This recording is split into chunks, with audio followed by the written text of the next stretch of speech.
What I do is I visit construction sites throughout New South Wales, particularly in the area around the northern beaches and Central Coast. I visit those construction sites that usually have some problems or some issues. We try and provide a great deal of advice to our clients rather than take an enforcement action or approach.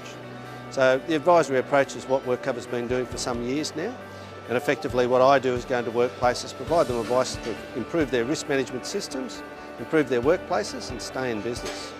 The difficulties in staying in business in New South Wales, most businesses go broke in the first 3 years, and we go out there to try and make sure that those businesses in the building industry understand their obligations and assist them with those obligations so they can present themselves better to their clients and stay in business and provide more employment.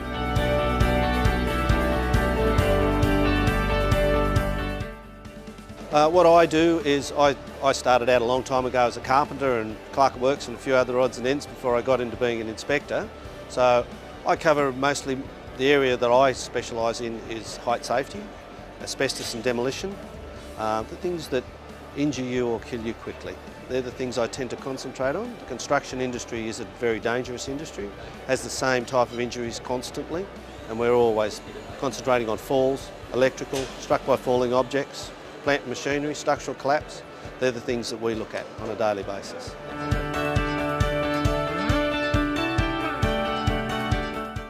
Today I've come in to do a presentation on asbestos, what you need to do and what you need to know. So we spent about 50 minutes on the presentation today. We had a pretty good roll-up of people, mixed group. Some were contractors, some were builders, some were owner builders. So what we're trying to do is provide that information to them, owner builders, tell them what their obligations are, assist them with being able to do small removals, and then talk to our contractors about their obligations and how they go about things, along with trying to provide them with some more information about the new WHS legislation that came in on the 1st of January 2013 and their ability to be able to comply with that. A lot of those contractors have thought that they should throw everything out that they had last year and start all over again, but that's not really the case. Risk management's still in, they're still able to use the documents that they've already got. They just need to improve their risk management and their work method statements, do it a little bit more in consultation with their staff and others.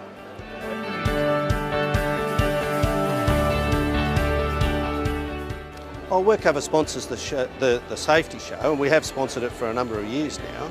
We try to get as much information out there as we can. We try to get our clients together so that they can understand one another, understand each other's business, what's available for them, and we like to get around to those clients, encourage them to talk to one another, encourage them to use new and innovative approaches to managing safety in their workplace. A lot of companies have not progressed for about the last 10 years, and this type of show gives them an opportunity to come along and see some good exhibitors, some new stuff, have a lot of good conversations with people that really know what they're talking about.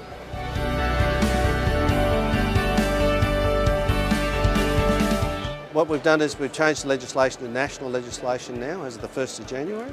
So what that means is the systems that we had in place under the old OHS Act can still be used under WHS. There's not as stringent requirements as there were previously, but the systems that they've spent their time and their money and their effort in getting up and running are still useful, very useful for what they've got now, and still able to enable them to comply with the WHS Act.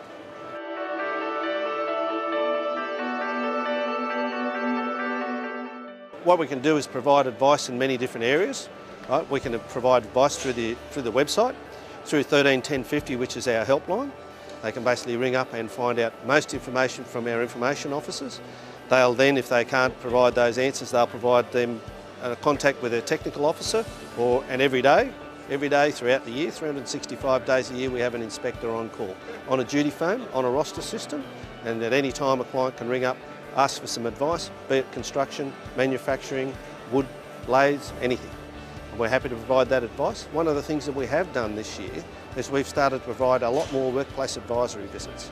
So with our clients, they can ring up or they can go online and fill in an application form to have an inspector come out and talk to them about their specific workplace and what they can do to improve safety in their specific workplace.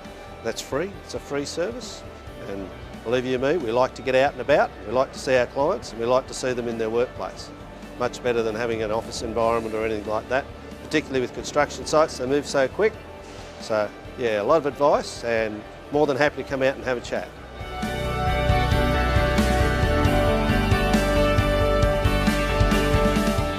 Businesses in New South Wales need to take a risk management approach to the way they manage their business. Risk management and safety is no different to the risk management approach you take in relation to managing your business or managing money. It's all basically the same thing. What you're trying to do is identify a hazard or a possible loss and figure out how you're going to manage it better, how you're going to train your people so that they can manage it themselves out in the field. So effectively, with businesses in New South Wales that need to adopt a risk management approach, there needs to be a lot more consultation with staff. And staff, members of the public, other clients that are involved, and a clear understanding of what the client wants or what your employees are able to do, or your workers in New South Wales, improves health and safety for their industry. So, other than that, there's a lot of new information, there's a lot of new advice available for them. Safe work method statements is something that they really need to work on in New South Wales. They're basically a 10-point plan on how you would approach a job, how you would manage the safety in relation to that. So what you're doing is going through identifying a process, you're looking at the hazards that's in relation to a particular task, and then trying to manage those risks. You're trying to minimise the risks in order to try to engineer them out. That's one of the things that Safety Show is very good at, and providing information to clients. This gives you engineering solutions for some of your problems.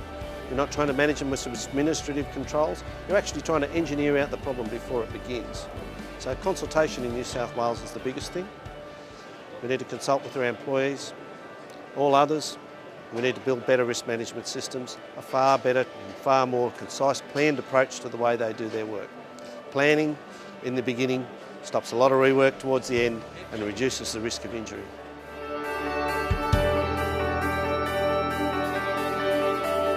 Responsibility is a shared responsibility in the workplace. Effectively, the employer, or now what we call the PCBU, the person concerned with the business or undertaking, they have the principal responsibility to supply or provide a safe workplace. But it's also the employer or the worker's responsibility to assist, to be able to bring to the attention of the employer if there is an issue and they notice a hazard or they notice something that's going wrong, they have a responsibility as well. They need to assist as much as they can and provide as much information back to their employer or their PCBU to assist him in his ability to provide a safe workplace. Ultimately, it's everybody's responsibility to provide a safe workplace, to cooperate and to assist.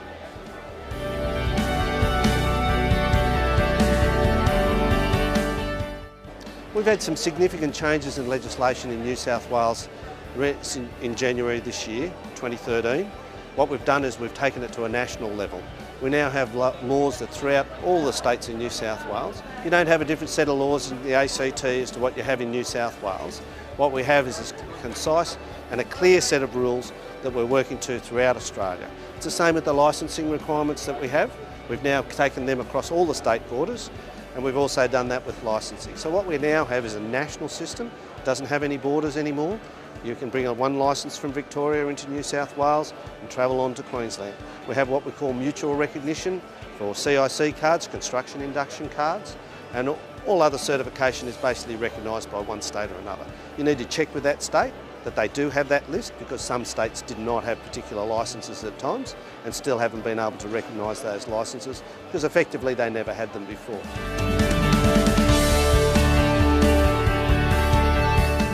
Challenges for businesses in relation to the way they use safety to monitor their business to produce a better business.